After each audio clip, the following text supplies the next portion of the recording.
कौन से enzymes? Protein digestive enzymes की मदद से प्रोटीओज और पेप्टिडेज में कन्वर्ट होंगे, और जो एंजाइम है वो ट्रिप्सिन एंजाइम प्रोटीओज को किस में कन्वर्ट कर देगा?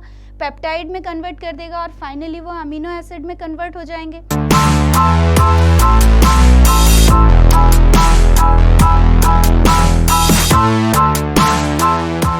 जय हिंद स्टूडेंट्स।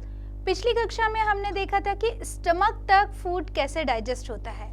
आइए स्टमक के बाद स्मॉल इंटेस्टाइन और लार्ज इंटेस्टाइन में जो फूड है उसके डाइजेशन की प्रोसेस क्या होती है उसके बारे में हम डिस्कस करेंगे। तो हमारी लास्ट क्लास में हमने देखा था कि जो फूड होता है वो स्टमक में चर्न होता है, वहाँ पर उसका फिजिकल और केमिकल डाइजेशन होता है। फूड जो स्टमक में चर्न होता है उसके बाद फूड जो स्मॉल इंटेस्टाइन में प्रवेश करता है, वो स्मॉल इंटेस्टाइन में आने वाले फूड को हम जो है वो काइम बोलते हैं, that is called as chyme. ठीक है, अब ये जो काइम है ये काइम स्मॉल इंटेस्टाइन में डाइजेस्ट होगा। बच्चों यहाँ पर मैं आपको एक बात बता देती हूँ कि जो स्मॉल इंटेस्टाइन होती है उस स्मॉल इंटेस्टाइन के भी 3 पार्ट होते हैं। ठीक है, अब पहला पार्ट जो होता है वो बेसिकली स्टमक से ही जुड़ा हुआ रहता है, और आप यहाँ पर ये यू शेप वाला हिस्सा देख रहे हैं, ये ऐसा हिस्सा देख रहे हैं। ये वाला जो पार्ट होता है स्मॉल इंटेस्टाइन का वो फर्स्ट पार्ट होता है जिसको हम डिओडिनम कहते हैं। ये स्मॉल इंटेस्टाइन का फर्स्ट पार्ट होता है। तो पहला पार्ट होता है डिओडिनम, और डिओडिनम जो है वो कंटिन्यू होता है जेजुनम में। ये सेकंड पार्ट होता है जेजुनम, और जो थर्ड पार्ट होता है उस थर्ड पार्ट को हम बोलते हैं इलियम। ये जो इलियम वाला पार्ट होता है ये सबसे महत्वपूर्ण पार्ट होता है, और यहीं पर सबसे ज़्यादा डाइजेशन का प्रोसेस होता है। तो स्मॉल इंटेस्टाइन का सबसे ज़्यादा जो इम्पॉर्टेंट पार्ट होता है वो इम्पॉर्टेंट पार्ट होता है इलियम वाला पार्ट। तो इसकी स्पेलिंग में सही कर देती हूँ। इलियम जो है ILEUM, ये इलियम वाला पार्ट बहुत इंपॉर्टेंट होता है।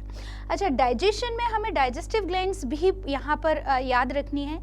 तो यहाँ पर 2 बड़ी डाइजेस्टिव ग्लैंड्स डिओडिनम में ओपन होती हैं। पहली ग्लैंड होती है लीवर। ये पूरा के पूरा ब्राउन कलर से जो पार्ट दिखाया गया है ये लीवर है, और लीवर बच्चों हमारे जो बॉडी है उसकी लार्जेस्ट ग्लैंड होती है। सबसे बड़ी ग्लैंड जो होती है हमारी पूरी बॉडी में जो सबसे बड़ी ग्लैंड होती है वो ग्लैंड होती है लीवर। तो ये लार्जेस्ट ग्लैंड होती है हमारी बॉडी की। अच्छा, ये लीवर क्या फंक्शन परफॉर्म करती है? क्योंकि ये डाइजेशन से जुड़ी हुई रहती है तो डाइजेशन में तो इम्पॉर्टेंट रोल प्ले करती ही है। साथ ही ये ग्लाइकोजन को, जो ग्लूकोज है उसको ग्लाइकोजन में कन्वर्ट करके स्टोर करने का काम करती है। इसके अलावा यूरिया फॉर्मेशन का काम भी लीवर में होता है, और बहुत सारे टॉक्सिक सब्सटेंसेस का डिटॉक्सिफिकेशन करने का काम भी लीवर करती है। तो लीवर एक बहुत ही इम्पॉर्टेंट ग्लैंड होती है। तो ये जो लीवर होती है यहाँ पर, इसी के साथ में यहाँ पर आप देख पा रहे हैं कि एक लीफ लाइक ग्लैंड है। ये जो लीफ लाइक ग्लैंड है ये जो आपको दिखाई दे रही है, जो कि लूप ऑफ स्टमक के ये जो लूप बना हुआ है यहाँ पर प्रेजेंट होती है, इस ग्लैंड को हम बोलते हैं पेंक्रियाज। ये जो ग्लैंड है ये ग्लैंड है पेंक्रियाज। ये पेंक्रियाज भी डाइजेशन से रिलेटेड होता है। तो लीवर में क्या प्रेजेंट होता है, लीवर क्या सिक्रीट करता है और पेंक्रियाज क्या सिक्रीट करता है? लीवर सिक्रीट करता है बाइल जूस। ठीक है, याद रखेंगे आप लोग, लीवर क्या सिक्रीट करता है? बाइल जूस, जिसका डाइजेशन में इंपॉर्टेंट रोल होता है। और जो पेंक्रियाज होती है, पेंक्रियाज सिक्रीट करता है पेंक्रियाटिक जूस। और ये दोनों ही जूस कहाँ पर सिक्रीट होते हैं? ये दोनों ही जूस को पोर किया जाता है डिओडिनम वाले हिस्से में एक डक्ट के थ्रू, जिसे हम एक डक्ट कहते हैं, हिपेटो पैंक्रियाटिक डक्ट कहते हैं। ये हिपेटो पैंक्रियाटिक डक्ट कहाँ पर ओपन होती है? ये लीवर से डक्ट आती है और पैंक्रियास से डक्ट आती है। ये दोनों डक्ट कॉमन होकर के यहाँ डिओडिनम में ओपन होती है। अच्छा, लीवर का अपना एक स्टोरेज ऑर्गन होता है। लीवर जो बाइल जूस सिक्रीट करता है, उस बाइल जूस को वो एक स्टोरेज ऑर्गन में इकट्ठा करता है। उस स्टोरेज ऑर्गन को हम बोलते हैं गॉल ब्लेडर। तो ये वर्ड आपने सुना होगा कि कई बार स्टोन हो जाते हैं गॉल ब्लेडर में, कई बार किडनी में स्टोन हो जाते हैं, कई बार गॉल ब्लेडर में स्टोन हो जाते हैं। और कई बार गॉल ब्लैडर में इन्फेक्शन हो जाता है। तो ये वाला जो हिस्सा है, ये हिस्सा स्टोरेज ऑर्गन होता है लीवर का। और कई बार आपने सुना होगा कि गॉल ब्लैडर का ऑपरेशन कर दिया है, यदि उसमें स्टोन बहुत बड़े हो गए हैं, इन्फ्लेमेशन ज़्यादा हो गया है, तो ऐसे सुनने में आता है कि गॉल ब्लैडर निकाल दिया है। यदि ये गॉल ब्लैडर निकाल दें तो इसका डाइजेस्टिव सिस्टम पर डायरेक्ट इफेक्ट पड़ता है, ठीक है। तो ये एक स्टोरेज ऑर्गन है जिसमें कि बाइल जूस क्या रहता है, स्टोर रहता है। अब हम देखेंगे कि बाइल जूस में क्या क्या कंपोनेंट्स होते हैं और पैंक्रियाटिक जूस में क्या क्या कंपोनेंट होते हैं और ये डाइजेशन में कैसे हेल्प करते हैं। तो आइए बढ़ते हैं, जरा डिस्कस करते हैं हम। सबसे पहले हम देखेंगे कि बाइल जूस का क्या कंपोनेंट होता है। तो जो बाइल जूस है, देखिए जूस ही वर्ड यूज़ किया जाता है सभी तरह के जो ग्लैंड्स होती हैं उनके सिक्रीशन के लिए। तो इस बाइल जूस में सबसे पहले तो होता है बाइल पिगमेंट, ठीक है बच्चों। ये जो बाइल पिगमेंट्स होते हैं, ये बाइल पिगमेंट्स, इनके दो नाम मैं आपको दे रही हूँ, बिलीरुबिन और बिलीवर्डिन।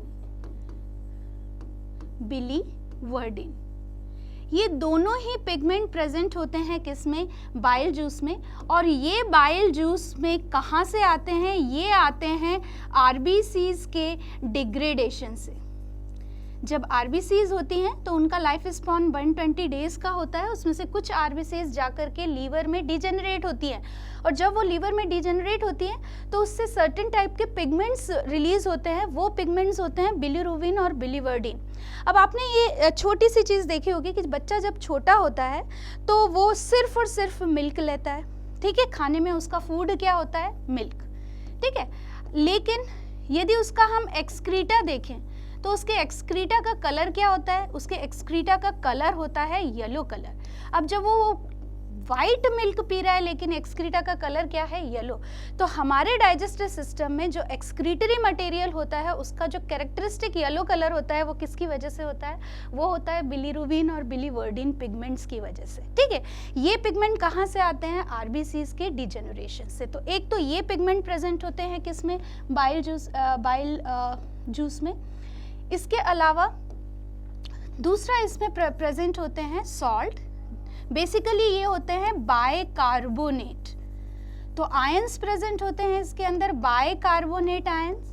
और ये बाइकार्बोनेट आयन मीडियम को क्या बनाते हैं, ये मीडियम को बनाते हैं एल्कलाइन, ठीक है। ये एल्कलाइन मीडियम में पूरा के पूरा जो बाइल जूस है उसका काम होता है मीडियम को एल्कलाइन बनाना। इसके अलावा जो बाइल जूस है वो एक बहुत ही इंपॉर्टेंट काम करता है, that is called as emulsification of fat. अब ये इमल्सिफिकेशन ऑफ फैट क्या है, इसको आपको समझना पड़ेगा। इमल्सिफिकेशन ऑफ फैट का मतलब होता है कि बच्चों हमारे ये जो फैट मॉलिक्यूल होते हैं, फूड के अंदर जितना भी हम फैट खा रहे हैं वो सारे के सारे फैट जो होते हैं वो लार्ज मॉलिक्यूल होते हैं, बड़े बड़े मॉलिक्यूल होते हैं। और इन बड़े मॉलिक्यूल को पचाने के लिए जो एंजाइम्स हैं उनको काम करना है इन पर। तो आप सिंपल सा लॉजिक लो कि आपके पास एक बहुत बड़ा एक स्टोन है, एक स्टोन का पीस है, और इस स्टोन के पीस को ग्राइंड करके आपको इसको पाउडर बनाना है। तो सबसे पहले आप क्या करेंगे, इस स्टोन के पीस को छोटे छोटे पीस में क्या करेंगे, तोड़ेंगे। फर्स्ट स्टेप में क्या होगा, इसको छोटे छोटे पीस में तोड़ेंगे और फिर इस छोटे छोटे पीस को वापस से आप क्या करेंगे, तोड़ करके पाउडर बनाएंगे। इसका मतलब है डायरेक्टली यहाँ से यहाँ मिलना बहुत मुश्किल है। तो इसी तरह से जो फैट मॉलिक्यूल होते हैं वो बहुत लार्ज मॉलिक्यूल होते हैं। उन लार्ज मॉलिक्यूल को छोटे छोटे मॉलिक्यूल में तोड़ा जाता है ताकि उनका सरफेस एरिया बढ़ जाए, और जब एंजाइम्स उन पर काम करें तो एंजाइम्स आसानी से, जब क्योंकि सरफेस एरिया बढ़ जाएगा, जो छोटे छोटे हो जाएंगे तो सरफेस एरिया बढ़ जाएगा, तो एंजाइम इनके ऊपर आसानी से क्या कर सकते हैं, काम कर सकते हैं। इस प्रोसेस को हम बोलते हैं इमल्सिफिकेशन ऑफ फैट। यदि किसी पर्सन के लीवर में इन्फ्लेक्शन हो गया है तो उसके डाइजेशन की प्रोसेस जो होगी वो बैडली इफेक्टेड होगी। उसका रीज़न क्या है कि फैट तो डाइजेस्ट होगा ही नहीं, क्योंकि फैट के इमल्सिफिकेशन का काम कौन करता है, दैट इज बाइल सॉल्ट्स जो बाइल जूस में प्रेजेंट होते हैं। तो ये इमल्सिफिकेशन होगा नहीं, फैट डाइजेस्ट नहीं होगा। तो ये चीज़, ये 3 फंक्शन जो मैंने आपको दिए हुए हैं, ये 3 फंक्शन आपको बाइल जूस के कॉन्टेक्स्ट में अच्छे से लर्न करने हैं, यहाँ से आपको क्वेश्चन मिलता है। अच्छा, अब सेकेंड बात करते हैं हम कि जो पैंक्रियाटिक जूस होता है, पैंक्रियाटिक जूस में क्या क्या कंपोनेंट होते हैं। तो बेटा पैंक्रियाटिक जूस कहाँ से रिलीज हो रहा है? पैंक्रियाटिक जूस रिलीज हो रहा है कहाँ से? पैंक्रियास से, और वो एक डक्ट के थ्रू, कॉमन डक्ट के थ्रू, जिसे हम हिपेटोपैंक्रियाटिक डक्ट कहते हैं, उस डक्ट के थ्रू वो कहाँ पर आ रहा है? डियोडिनम में आ रहा है, which is the part of small intestine. और डियोडिनम में जाकर के ही यहाँ पर स्मॉल इंटेस्टाइन में पैंक्रियाटिक जूस भी क्या कर रहा है?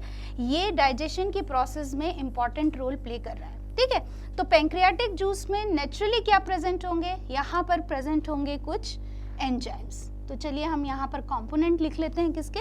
पैंक्रियाटिक जूस के। तो पैंक्रियाटिक जूस में क्या क्या होता है जरा देखिए। तो बेसिकली पैंक्रियाटिक जूस में प्रेजेंट होते हैं एंजाइम्स, और ये तीनों ही तरह के एंजाइम्स होते हैं। फर्स्ट एंजाइम जो प्रेजेंट होता है वो होता है protein digestive enzyme, protein digestive enzyme. ठीक है, और इस प्रोटीन डाइजेस्टिव एंजाइम्स का नाम होता है ट्रिप्सिन। इसे हम क्या कहते हैं? ट्रिप्सिन। तो ट्रिप्सिन क्या करेगा? जितने भी प्रोटीन है उनको डाइजेस्ट करने का काम करेगा। अब यहाँ पर एक क्वेश्चन आपको पूछा जाता है कि पेप्सिन और ट्रिप्सिन में क्या डिफरेंस होता है। पेप्सिन जो होता है वो स्टमक में काम करता है, इसका मतलब है एसिडिक मीडियम में काम करता है, और जो ट्रिप्सिन होता है वो किस में काम करता है? वो एल्कलाइन मीडियम में काम करता है। तो दोनों ही प्रोटीन डाइजेस्टिव एंजाइम है, लेकिन दोनों के मीडियम में क्या है? डिफरेंस है। तो ये चीज़ आपको यहाँ पर याद रखनी है। जो दूसरा एंजाइम होता है वो होता है fat digestive enzyme, fat digestive enzyme. ठीक है, फैट डाइजेस्टिव एंजाइम का नाम क्या होता है? Pancreatic lipase. तो कोई भी लाइपेज है, यदि आपको पैंक्रियाटिक लाइपेज है या सलाइवरी लाइपेज है या फिर इंटेस्टाइन में से जूस से रिलीज होने वाला लाइपेज है, लाइपेज जो होगा वो इमल्सिफाइड फैट को किस में कन्वर्ट करेगा? वो कन्वर्ट करेगा फैटी एसिड्स एंड ग्लिसरॉल में, यानी ये फैट का डाइजेशन करेगा। तो फैटी एसिड और ग्लिसरॉल में तोड़ देगा। कौन तोड़ेगा? लाइपेज तोड़ेगा। किसको तोड़ेगा? जो ऑलरेडी टूटा हुआ है, किससे? बाइल जूस से। इमल्सिफाइड फैट है उसको ये फैटी एसिड और ग्लिसरॉल में क्या कर देगा? तोड़ देगा। जो तीसरा इंपॉर्टेंट एंजाइम यहाँ पर प्रेजेंट होता है, उस एंजाइम को हम कहते हैं दैट इज अमाइलेज। अमाइलेज। तो ये अमाइलेज क्या है? ये स्टार्च को किस में कन्वर्ट करेगा? It is converted into maltose. यानी ये सलाइवरी अमाइलेज और पैंक्रियाटिक अमाइलेज दोनों ही सेम होंगे।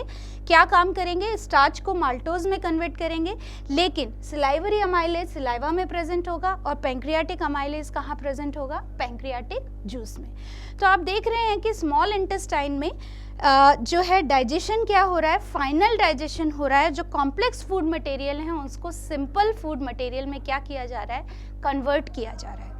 अच्छा, इसके अलावा जो इंटेस्टाइन होती है बच्चों, हमारी इंटेस्टाइन भी एक तरह का जूस रिलीज करती है जिसको हम इंटेस्टाइनल जूस कहते हैं, जिसमें भी लगभग यही सारे एंजाइम प्रेजेंट होते हैं जो फूड को फाइनली डाइजेस्ट करते हैं। तो जितने भी प्रोटीन हैं वो प्रोटीन किस में कन्वर्ट हो जाते हैं? एमिनो एसिड में कन्वर्ट हो जाते हैं। जितने भी फैट होते हैं वो फैटी एसिड और ग्लिसरॉल में कन्वर्ट हो जाते हैं, और जितने भी अमाइलेज हैं वो टूट करके कन्वर्ट हो जाते हैं डाइसैकेराइड्स में। अब यहाँ पर एक और हम देखते हैं कि फाइनल डाइजेशन कैसे होता है। तो जो कार्बोहाइड्रेट हैं जैसे अमाइलेज है, शुक्रेज है, आइसोमाल्टेज है, माल्टेज है, लैक्टेज है, ये डाइसैकेराइड में कन्वर्ट हो गए हैं। और ये इन डाइसैकेराइड पर भी एंजाइम्स क्या करेंगे? स्मॉल इंटेस्टाइन में रिएक्शन करेंगे, और ये जो डाइसैकेराइड्स हैं, ये जो डाई शुगर हैं, उन डाई शुगर को किस में कन्वर्ट कर देंगे? मोनो शुगर में कन्वर्ट कर देंगे। ठीक है, तो डाइसैकेराइड किस में कन्वर्ट हो जाएंगे? ग्लूकोज, फ्रक्टोज और गैलेक्टोज में कन्वर्ट हो जाएंगे। जितने भी प्रोटीन हैं वो कौन से एंजाइम्स? प्रोटीन डाइजेस्टिव एंजाइम्स की मदद से प्रोटियोज और पेप्टिडेज में कन्वर्ट होंगे, और जो एंजाइम हैं वो ट्रिप्सिन एंजाइम प्रोटियोज को किस में कन्वर्ट कर देगा, पेप्टाइड में कन्वर्ट कर देगा, और फाइनली वो अमीनो एसिड में कन्वर्ट हो जाएंगे। जितने भी फैट्स हैं लाइपेज उन्हें फैटी एसिड और ग्लिसरॉल में क्या करेगा, कन्वर्ट करेगा। तो ये जितने भी फूड फॉर्म आ रहे हैं, ये सारे के सारे जो फूड फॉर्म हैं ये सिंपल सॉल्युबल फूड फॉर्म है। ये सिंपल है, इनका कंपोजिशन सिंपल है। दूसरा ये सॉल्युबल फूड है, यानी यहाँ पर हमारी क्या हो गई, डाइजेशन का प्रोसेस कंप्लीट हो गया स्मॉल इंटेस्टाइन। लार्ज इंटेस्टाइन में ज़्यादा कुछ डाइजेशन नहीं होता है। लार्ज इंटेस्टाइन में बेसिकली वाटर का एब्जॉर्प्शन होता है और सर्टेन बैक्टीरिया लार्ज इंटेस्टाइन में प्रेजेंट होते हैं जिनको हम कॉलोनिक बैक्टीरिया कहते हैं। वो बैक्टीरिया जो डाइजेस्टेड फूड है और जो वेस्ट फूड है जो जा रहा है, जो अब और डाइजेस्ट नहीं हो सकता, उसको भी थोड़ा बहुत फर्मेंट करते हैं, डाइजेस्ट करते हैं और उससे कुछ इंपॉर्टेंट सब्सटेंसेस को एब्जॉर्ब करते हैं। लार्ज इंटेस्टाइन एब्जॉर्ब करती है और फाइनली जो फूड होता है वो स्टोर कर दिया जाता है रेक्टम वाले पार्ट में। तो ये जो पूरा प्रोसेस है ये डाइजेशन का प्रोसेस होता है। डाइजेशन के बाद होता है असिमिलेशन, यानी कि ये जो फूड है वो पहले एब्जॉर्ब होगा ब्लड कैपिलरीज में और फिर ब्लड के थ्रू पूरी बॉडी में यूटिलाइजेशन के लिए चला जाएगा। तो कैसे ये जो सिंपल सॉल्युबल फूड है एब्जॉर्ब होता है ब्लड कैपिलरीज में, इसे हम देख लेते हैं कि हमारी जो स्मॉल इंटेस्टाइन होती है, मैंने अभी आपको बताया कि जो स्मॉल इंटेस्टाइन है उस स्मॉल इंटेस्टाइन का जो इलियम वाला पार्ट होता है, स्पेसिफिकली कौन सा पार्ट, इलियम वाला पार्ट, ये इंटेस्टाइन समझ लीजिए आप, ठीक है, ये वॉल ऑफ इंटेस्टाइन है। और यहाँ पर क्या है, जो इलियम वाला पार्ट होता है उसमें ऐसी इनफोल्डिंग्स होती हैं और ये इनफोल्डिंग्स ऐसी ही नहीं होती, ये इनफोल्डिंग्स इस तरह की मतलब हाईली ब्रांच्ड इनफोल्डिंग्स होती हैं। इन हाईली ब्रांच्ड इनफोल्डिंग्स को हम बहुत ही स्पेसिफिक नेम देते हैं, इनको हम बोलते हैं माइक्रोविलाई। इन्हें हम क्या कहा जाता है, माइक्रोविलाई कहा जाता है। ठीक है, तो ये एक डायग्राम है आपके पास में माइक्रोविलाई का। सपोज मैं इसको यहाँ से ऐसे पूरा की पूरा इसका डायग्राम देखूं तो वो डायग्राम कैसा दिखाई देगा, मुझे कुछ इस तरह का दिखाई देगा। तो ये पूरा की पूरा ऐसे, ये जो है ये पूरा की पूरा क्या है, माइक्रोविलाई है। और ये क्या है, this is the cavity of intestine. और इस कैविटी ऑफ इंटेस्टाइन में ही क्या प्रेजेंट है, डाइजेस्टेड फूड प्रेजेंट है। अब इसका एब्जॉर्प्शन होना है कहाँ पर, ब्लड कैपिलरीज में। तो आप यहाँ पर देख रहे हैं कि इस तरफ से यहाँ पर जो छोटी छोटी वेसल्स आ रही हैं, एक वेसल आ रही है जिसको आप बोल रहे हैं लिम्फेटिक वेसल्स। ये क्या है, लिम्फेटिक वेसल, ये भी हमारे सर्कुलेटरी सिस्टम का पार्ट होता है, इसमें लिम्फ होता है। तो आप देखेंगे कि जितना भी फैट होता है, जो चीज़ आपको नोट करनी है वो यहीं की यहीं नोट कर लीजिए कि जितना भी फैट होते हैं, फैट मॉलिक्यूल जो होते हैं, वो सारे के सारे फैट मॉलिक्यूल्स कहाँ पर एब्जॉर्ब होते हैं, इस लिम्फ वेसल में एब्जॉर्ब होते हैं। और ये आपको दिखाई दे रही हैं ब्लड कैपिलरीज। जितने भी ग्लूकोज होते हैं, ग्लूकोज और एमिनो एसिड यानी कि कार्बोहाइड्रेट और प्रोटीन जो होते हैं वो कहाँ पर एब्जॉर्ब होते हैं, वो एब्जॉर्ब होते हैं ब्लड कैपिलरीज में। तो दो तरह से एब्जॉर्प्शन होता है, एक एब्जॉर्प्शन होता है लिम्फ वेसल में, वो किसका एब्जॉर्प्शन होता है आपको याद रखना है, वो एब्जॉर्प्शन होता है फैट का। और वो सब किस में, एक एक ट्यूब लाइक स्ट्रक्चर जा रही है कहाँ पर, माइक्रोविलाई के अंदर। ठीक है, तो यहीं पर ये फूड प्रेजेंट है, इस फूड को ये एब्जॉर्ब कर लेगी। और एक ब्लड वेसल्स यहाँ पर जा रही हैं, इन ब्लड वेसल्स में एब्जॉर्ब होगा ग्लूकोज का और एमिनो एसिड का। तो ये absorb food in blood vessel के थ्रू हमारी पूरी बॉडी में जाएगा और बॉडी में जाकर के डिफरेंट मेटाबॉलिक प्रोडक्ट्स में क्या करेगा, पार्टिसिपेट करेगा। तो ये कंप्लीट प्रोसेस था डाइजेशन का, जिसमें 5 स्टेप शामिल होते हैं। That is intake of food, जिसे हम इजेशन कहते हैं, डाइजेशन जिसका पूरा प्रोसेस हमने बहुत ही विस्तार से किया है। इसके बाद एब्जॉर्प्शन, एब्जॉर्प्शन का प्रोसेस मैंने आपको बता दिया कि फैट मॉलिक्यूल एब्जॉर्ब होंगे लिम्फेटिक वेसल्स में और ग्लूकोज और अमीनो एसिड यानी कार्बोहाइड्रेट और प्रोटीन एब्जॉर्ब होंगे कहाँ पर, ब्लड कैपिलरीज में। और इसके बाद ये ब्लड सर्कुलेशन के थ्रू या लिम्फेटिक सर्कुलेशन के थ्रू कहाँ जाएंगे, हमारी पूरी बॉडी में जाएंगे और वहाँ पर ये यूज होंगे ईच एंड एवरी सेल में। ठीक है, इस प्रोसेस को हम असिमिलेशन कहते हैं। और जो अनडाइजेस्टेड फूड है वो फीकल मेटल के फॉर्म में एनएस से क्या कर दिया जाएगा, टाइम टू टाइम पास कर दिया जाएगा। तो ये इंटायर प्रोसेस थी डाइजेशन की। डाइजेस्टिव सिस्टम कंपटीशन में बहुत ज़्यादा पूछा जाता है, तो डायग्राम्स के साथ में आप इसको स्टडी कीजिए और जो भी पॉइंट्स आपको बताए हैं उनके शॉर्ट नोट्स बनाइए, पढ़ते रहिए, रिवाइज करते रहिए। This is Mamta Singh from Doon Indian defence academy, Dehradun.